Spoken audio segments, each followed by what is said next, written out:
This is a transformative time for Black America. Our income is at an all-time high, and the opportunity for economic empowerment is unprecedented. It's not just about dreaming anymore. It's about turning those dreams into reality by creating blueprints for generational wealth. Prudential has a remarkable history of supporting communities and institutions that have been overlooked for far too long. For instance, they've pledged a staggering $1 billion to programs, partners, and initiatives focused on historically excluded communities. Build your financial blueprint today at prudential.com/blueprints. I'm Jay Shetty, and on my podcast, On Purpose, I've had the honor to sit down with some of the most incredible hearts and minds on the planet. Oprah, Kobe Bryant, Kevin Hart. You get to hear the raw, real-life stories behind their journeys and the people that made a difference in their lives so that they can make a difference in ours. Visit dreamcloudsleep.com today to get 40% off any mattress. Plus, use promo code J for an additional $50 off. That's promo code J for an additional $50 off on top of 40% off every mattress purchase. Breaking financial news. The market is markedly down today. This just in, inflation sensation is the breaking news. The latest financial bubble. Will it pop? JP Morgan Wealth Management knows the world is full of financial noise. Non-fungible tokens take ride to the moon. Using insights from a team of global experts, our advisors can help create a strategy based on your goals and keep you on track. Go to jpmorgan.com/advice to schedule a free investment checkup. JP Morgan Wealth Management offers investment products and services through JP Morgan Securities LLC, member FINRA/SIPC. Hi, listeners. Welcome back. I'm Nedra Glover Tawwab, and you need to hear this. I wish sometimes that there was someone to tell me, you are making the right decision. Excellent choice. But often we have to figure things out the hard way. We have to either suffer the consequence or celebrate when we've made a good choice. And with relationships, it's hard to predict how we'll feel after we make difficult decisions. And when it comes to family relationships, oh my gosh, we have been told for years and years and years how to behave, how to function in our families. And so when we have to get to the point of making difficult decisions such as estrangement, it's like, is this the right decision? Am I doing the right thing? What thing needs to happen for me to end the relationship? That's always a really difficult thing to process. I think there are some things that can happen in a family relationship where society and, even ourselves will be more accepting that this relationship has to end. If there is some, significant violence, it's like, okay, yes, well, clear cut. Don't talk to that person anymore, right? Or if there is some, major thing that happens. But what if it's, I just don't like the people in my family. We just don't have anything in common. We really don't have a relationship. Those things matter too, right?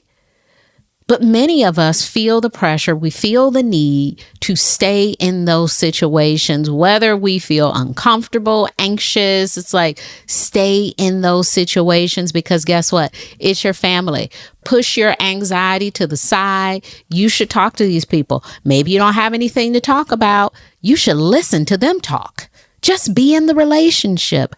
There is no easy way to process these situations. So in today's call, we will talk about estrangement. And estrangement is never an easy option. I want you to keep that in the back of your head for the people you know who are going through it, for the people who are considering it, and certainly for those who are already in it. It is never an easy option, and it's a well thought out one.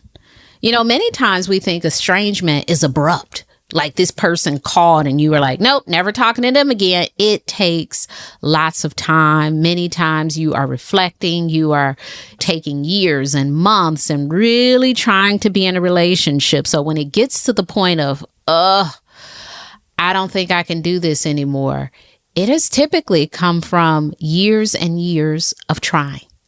Let's listen to today's call. So I'm having a hard time deciding if an estrangement from my family is best. I grew up in a household where we didn't communicate and issues we had between each other were frequently pushed under the rug. In the last few years, my wife and I have used your techniques, and we strive to communicate clearly and raise our future family to do the same. Unfortunately, my family history goes pretty far back, and I did not have the tools that I have now for communicating my boundaries and frustrations with my family. It essentially started 8 years ago with my sister not accepting my wife, who was my girlfriend from college at the time. At first, it was just general coldness towards her, which could almost go unnoticed, but it eventually turned into my sister inviting me to things and asking me not to bring my girlfriend, or asking her to step out of any family pictures and excluding her in every way possible from family events. She does not treat my brother's wife this way, but I think that's because my brother's wife was never seen as a threat to their family culture, and she's known her since childhood. My wife and I live in a city area, whereas my family lives in a rural area, and my wife and I choose not to drink alcohol for health and religious reasons, whereas my family is almost always binge drinking and seems to feel uncomfortable with the fact that we don't drink.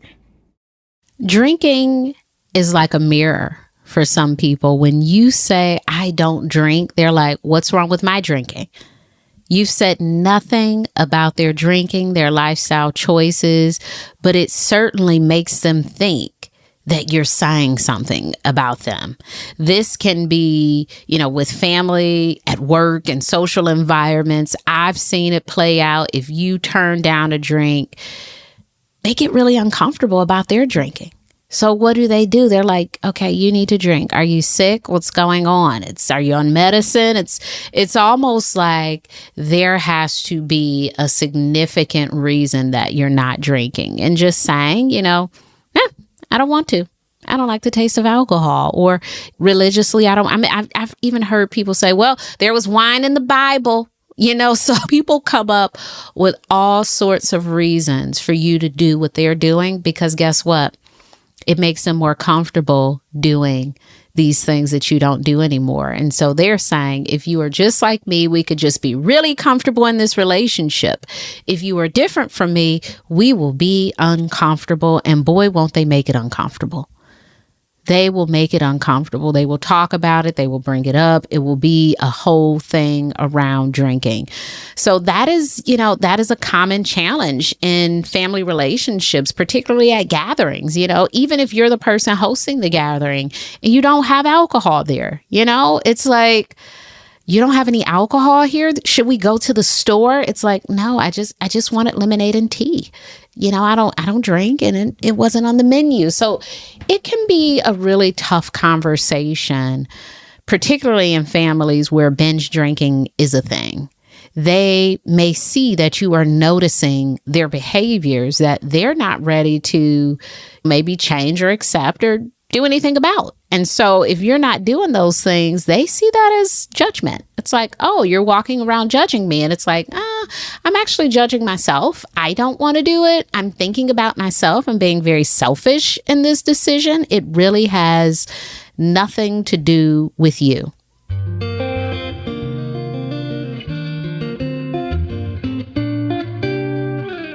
Having your health insurance card in your purse or wallet can be a good feeling.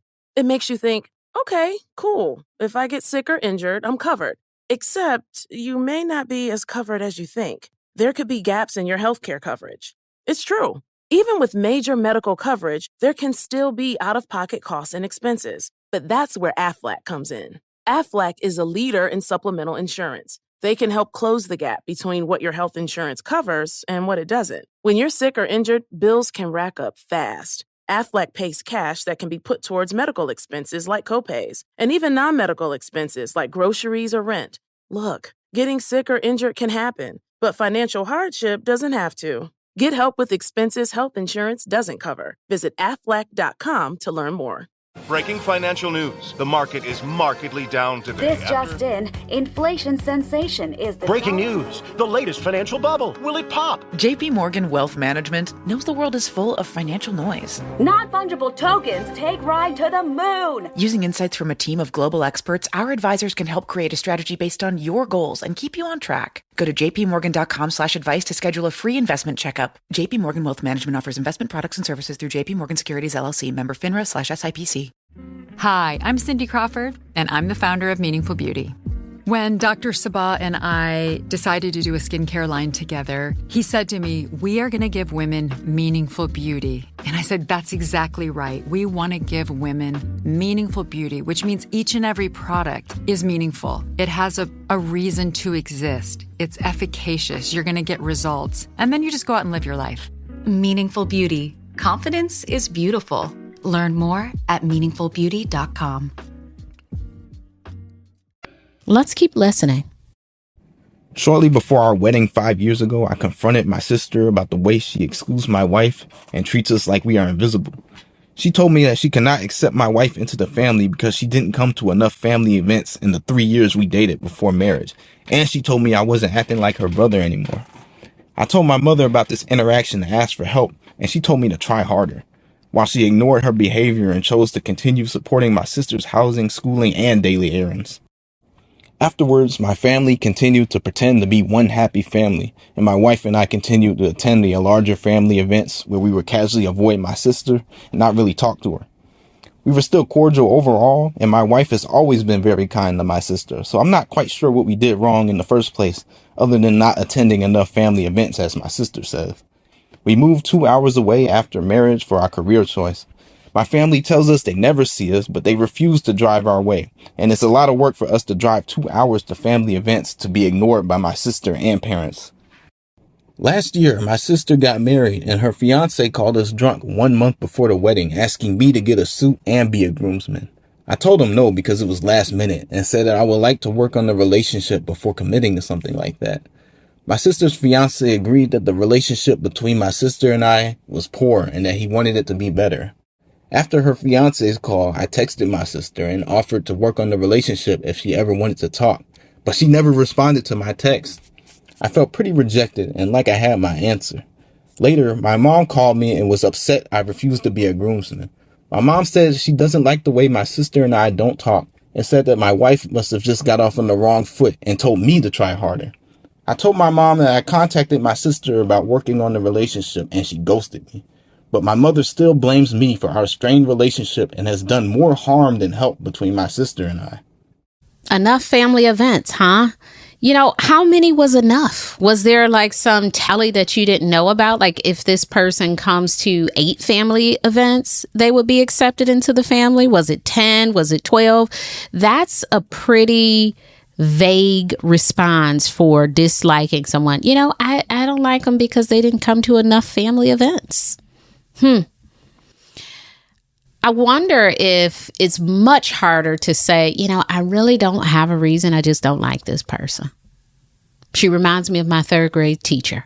I don't know, you know, just anything. Sometimes we don't even have like this well thought out, I don't know what's happening. Maybe we feel like we have to come up with something that makes sense. But when we're just making stuff up, it doesn't make any sense because it's like made up. And maybe people feel like the truth of why you don't like someone is too hard. Maybe the truth of I had a different relationship with my brother before this person was in the picture is much harder to say than, you know, she didn't come to enough events.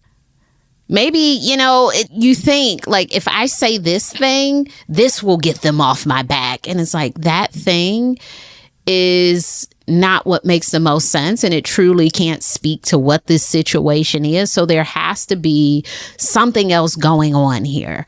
I don't know what that something else is. And you may never find out, but it's never okay to be mean to a stranger because you don't see them often enough. Like, I don't know about that one. But let's think about this situation of your mother telling you to be the bigger person. I heard that a few times where your mom is like, be the bigger person, be the bigger person. And maybe you're taller, so you are being the bigger person. Or maybe there are other things that you can release, you can let go of. But when you decide to spend your life with a person and you have this family member who is going out of their way to be mean, not including people in pictures, not wanting them at events, ignoring them, all of these things, that is pretty hard to be big around, right? Because it's like, it's mean behavior and it's inappropriate. It's almost saying, hey, I'd like for you to end your relationship with this person, for us to even have a relationship. And I wonder what the relationship would look like if they tried to be nice to this person, if they included them. Like, there's another way to do this. This is not the only way to show up. And so if you're choosing to show up in that way, I don't know if it's on you to be the bigger person. You will be ignoring a lot. And it sounds like you have. You've tried to, maintain your distance at some of these events and play nice and show up and all of these great things. And none of it is working. So being the bigger person is not always the solution to chaos. We love to use that as a solution. Like, you know what? If you're the bigger person, they'll stop hitting you. It's like, what? So if I just block myself for 10 minutes, then they'll stop. Like, when does this end? When does it stop being put on you to recover a situation that you're not even creating? There is some blame that's being displaced in this situation.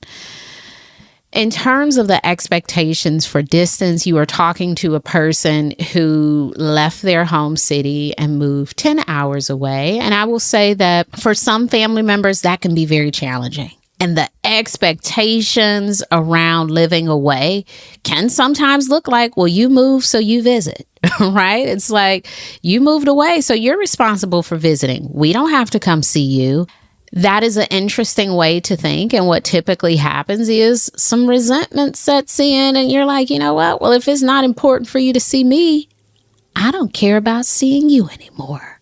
But I'm hearing that you do care a little bit, right? Like, you would want in these relationships that people return the favor, that if you drive 2 hours, and sometimes they would drive 2 hours, sometimes they would want to be a little bit involved in your life too.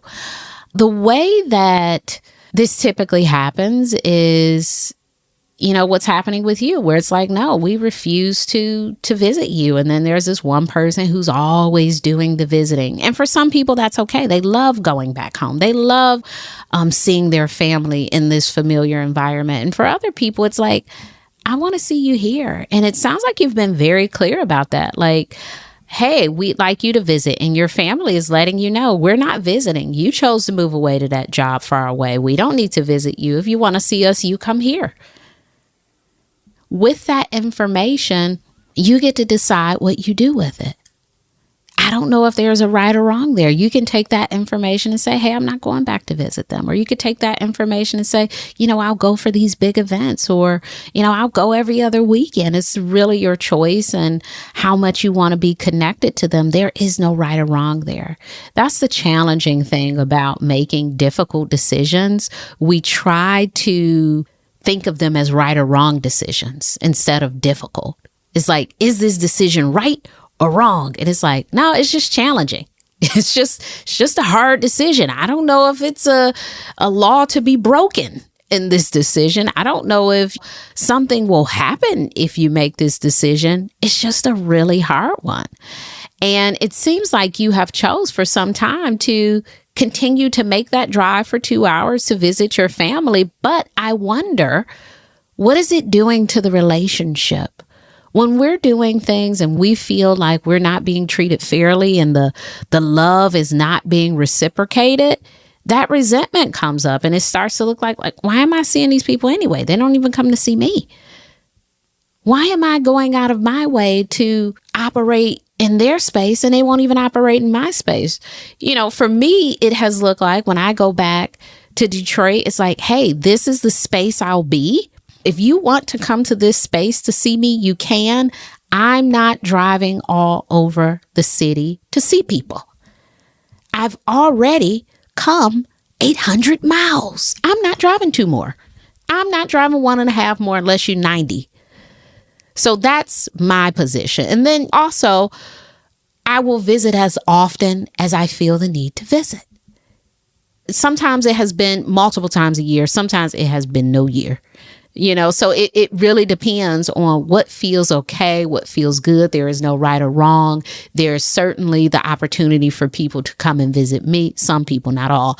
But it does feel good when the connection is reciprocal. I support your stuff. You support my stuff. I call you. You call me. I'm excited to see you. You're excited to see me. Like there is something relational in that. If I am doing all the stuff, if I come to all your birthday parties, all your Thanksgivings, and I can never have my own, or I can have these events and you won't be there, I'm starting to feel like, am I the only one in this relationship?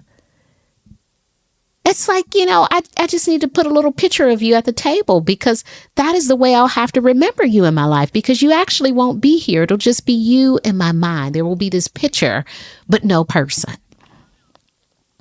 I'm wondering if there is a need to have more one-on-one conversations about this, or is this like a family collective conversation where you talk about, hey, you all, it's like, no, you sister, you mom, you cousin, you just one-on-one conversations around, hey, next weekend, would you like to come visit? Because sometimes people don't visit because they haven't had a direct invite. And then you have other people who will say like, oh, I'm going to come and see you. And, they may need a little push to say, hey, you said you would visit. It's been a month. So I wonder what the clarity around that has looked like. But we'll keep listening because maybe that's not even what you want. Maybe you just want to cut ties. And I'm just talking about visitation and, maybe it's not a thing.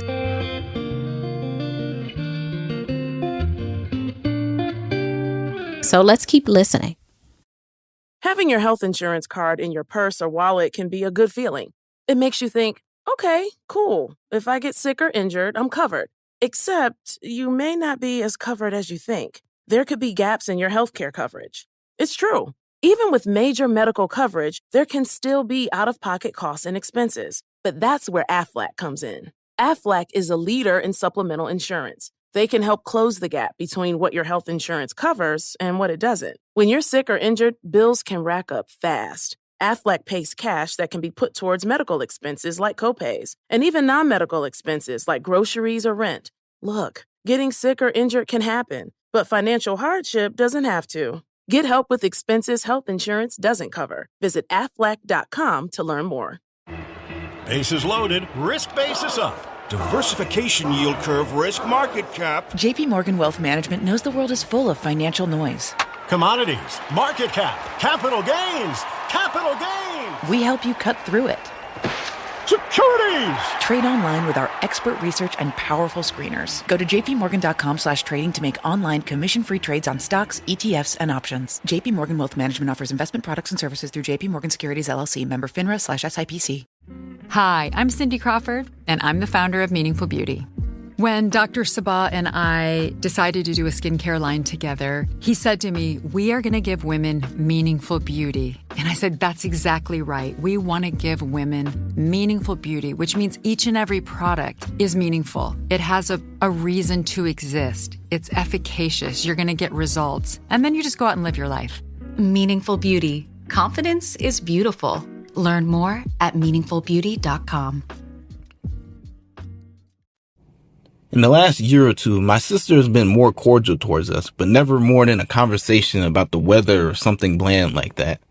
I still talk with my brother and his wife on the phone, but we do not visit as frequently due to living far away. My parents and I talk, but it's also very limited conversations and not very deep. Overall, we see my family for the big holidays and weddings, but that's about it. During one holiday event, my mom told everyone the company I worked for, but it was the wrong company and I hadn't worked for them in 2 years. I use that as an example to say our overall connection is quite poor. We recently found out that both my sister and my brother's wife are pregnant and due 3 months apart. They all live within 20 minutes of each other, so I expect that they will all spend a lot of time together with their children. I know that no matter how hard I try, I will only be able to attend larger events for my new niece and nephew.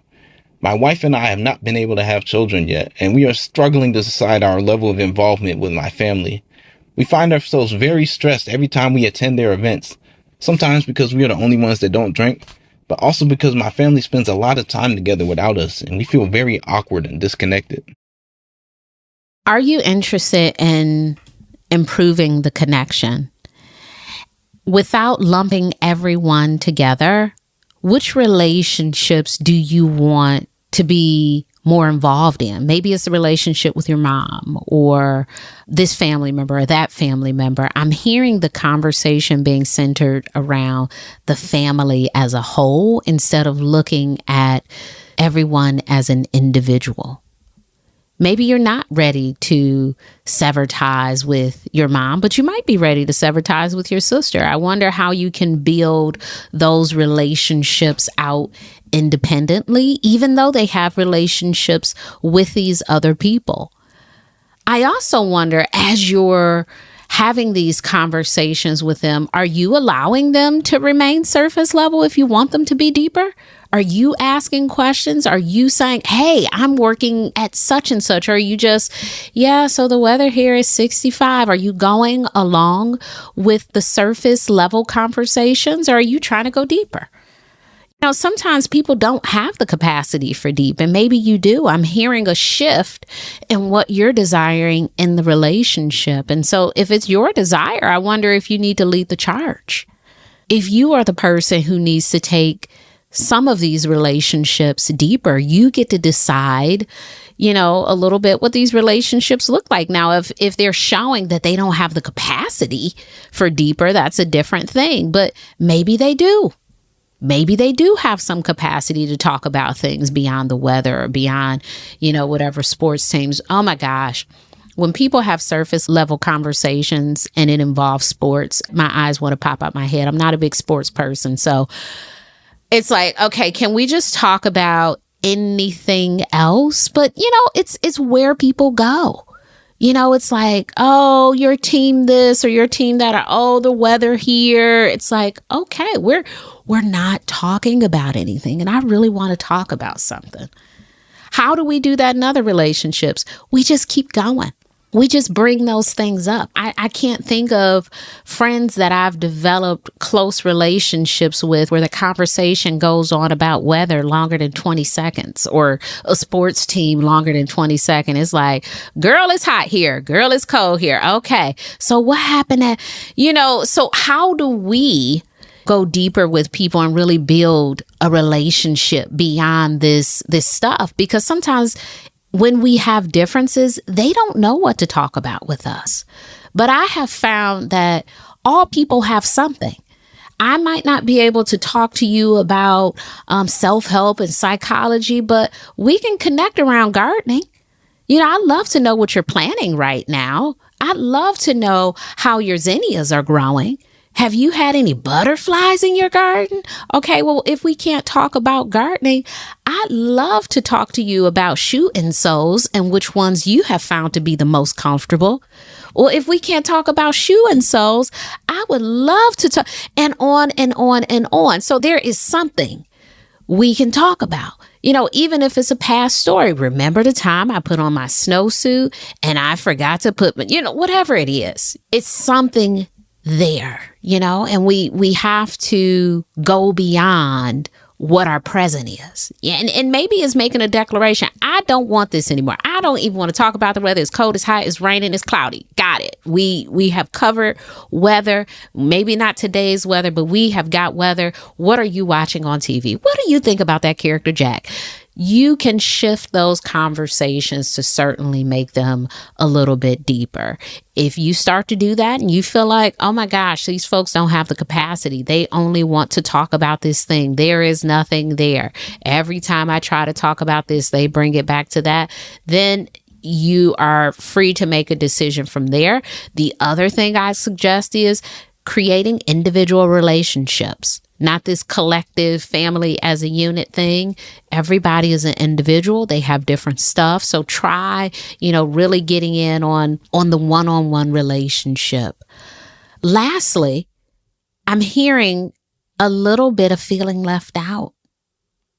I feel left out, and they have this relationship, this conversation, this connection that I'm not a part of. Even with the drinking. There is a sense of being left out. Like I'm not in the stuff with them. So it's like I'm sitting on the sidelines. It's kind of awkward. Everybody's, they're drinking. That makes it seem like they're having a lot of fun, and I'm over here.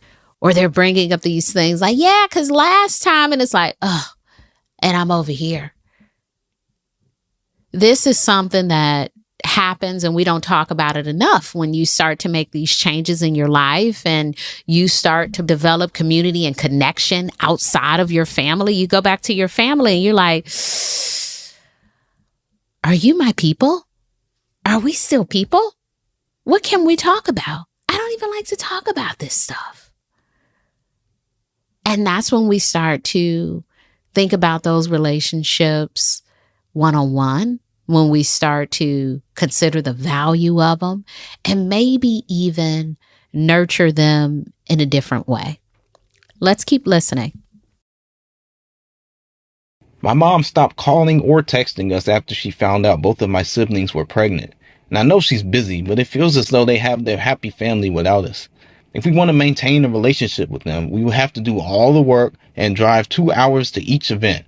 I feel unsupported and concerned that when my wife and I have children, my family will not reciprocate our efforts with things like attending the shower or helping the baby after birth, etc., and will keep telling us that our house is too far for them to drive to. My wife and I feel as though we are essentially already emotionally estranged on some level, as we only see my family for big holidays and events. But we wonder if it's easier to cut ties completely, as we haven't had any luck resolving things with my sister. My mom continues to support her behavior without even reaching out to us. My family has never abused or physically harmed me, so it's hard to think that we could be estranged over something as minor as my sister not wanting to include us in the family. So I guess my question is, how do you decide when it's time to be officially estranged from a family, and if there's a good way to move forward with this relationship? Thanks. The deciding factor for estrangement is typically when staying in the relationship is harder than the actual leaving of the relationship. I hear you minimizing your experience by saying you've never been abused or physically harmed, but you have been emotionally neglected. You haven't felt their presence. The relationships haven't been nurtured. And that is a really big deal. You're giving more weight to there being some physical scar and very little weight to the emotional scars that you're carrying with this relationship. You have already taken the first step. You are emotionally estranged from your family. There is no emotional connection there. And what you're doing is you're hanging on by a thread with the physical contact. It seems like you need to decide where you want to be in these relationships. And you can remain in limbo. You may not need to make a decision today, but you are in the deciding process of what these relationships can look like. It may not be complete detachment. I won't answer the phone if you call, but it might be allowing them to lead the charge a little bit more, allowing them to miss you. Having some hard conversations may help the situation. Does your mom even know that you've noticed that she's not calling? Have you said that? Mom, I haven't heard from you in a few weeks. Why haven't you called me? I'd love to hear from you more often. That can be really helpful to your mom because perhaps she hasn't noticed. The thing about your family not being present when you have children, it's not a thing yet. And I know it sounds like it's very likely, but I wonder what it would look like if the relationships are improved. Maybe they will be. We don't know that part yet. So to have any feelings about that, it's kind of like, we don't know. Maybe, we don't know yet. But what we do know is the relationships are not where you want them to be today. There seems to still be a desire to have these relationships because you're talking about it. It's something you're thinking about. But what the relationships can look like might be different. It might be less of a relationship, or it could be more. There is no right or wrong to this because this is really a matter of the heart. This is something that involves your emotions. You're feeling awkward, you're feeling nervous, you're getting anxious. Those are indicators of someone who might be on a cusp of ending a relationship with their family because it becomes so uncomfortable to be around them. That can be addressed by having some conversations if that's the road that you would like to take. Or you can decide to not be in those relationships. It would involve you having more conversations with your wife and being really clear about why you're even keeping the relationships. Why am I in these relationships? Which of them matter? If I were to leave this relationship, what would change in my life? If I stayed in this relationship, how would my life look? Those are all important questions for you to answer with each relationship, not as a family collective, but each relationship. And you may find that with different people, you have different answers. So allow yourself some space to really figure that out on an individual level with your family members. You need to hear this. Estrangement sometimes happens with a big event, a big blowout. But most often, it happens from little things adding up over time. You can get to a point where nothing has happened that's too big, but it's such an offense to the stuff that has already happened in the relationship. So if you are sitting with something, if you are sitting on something, stop letting it go and address it in your relationships.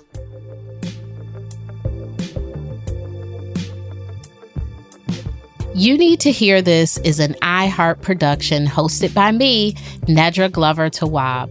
Our executive producer is Joelle Monique. Our senior producer and editor is Mia Dawn Taylor. Send us a voice memo with your questions about boundaries and relationships at youneedtohearthis@iheartmedia.com. Please be sure to rate our show wherever you listen to it and share this episode with someone who needs to hear this. Talk to you next time.